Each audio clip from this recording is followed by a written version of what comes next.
Hello நண்பா, நான் உங்கள் பிரசன்னா. இந்த எங்கே இருக்கோம்னா மலேசியாவில் ரொம்ப ஃபேமஸான ஒரு டெம்பிள் தான். பட் எல்லாருக்குமே தெரியும், உலகத்தில் மிக உயரமான முருகன் டெம்பிள் இங்கே தான் இருக்குது. அதோட ஹைட் வந்து 42.7 மீட்டர் அவ்வளோ ஹைட் இருக்கும். கரெக்டாக சொல்லணும்னா ஒரு 140 அடி ஹைட்டு அப்படின்னு சொல்லுவாங்க.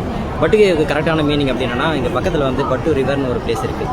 ஸோ மலாயில் பட்டு அப்படின்னா கல் அப்படின்னு சொல்லுவாங்க. அதுபோல் பட்டு இங்கே குகைகள் இருந்ததுனால வந்து பட்டு கேவ் அப்படின்னு சொல்லிட்டு பேர் இடம்பெற்றுச்சு. கிட்டத்தட்ட வரலாற்று ஹிஸ்ட்ரியில் நம்ம படிக்கும்போது 400 மில்லியன் ஆண்டுகளுக்கு முன்பு வந்து இந்த குகைகள் உருவாச்சு அப்படின்னு சொல்லிட்டு நம்ம தெரிஞ்சுக்கலாம். இதோட படிக்கட்டுகள் வந்து பார்த்திங்கன்னா 272 படிக்கட்டுகள் இருக்கும். ரொம்ப ஃபேமஸான ஒரு இதுதான். இந்த தைப்பூசம் ஆடி அப்படியெல்லாம் வரும்போது இங்கே பிரம்மாண்டமான ஒரு திருவிழா மாதிரி இருக்கும்.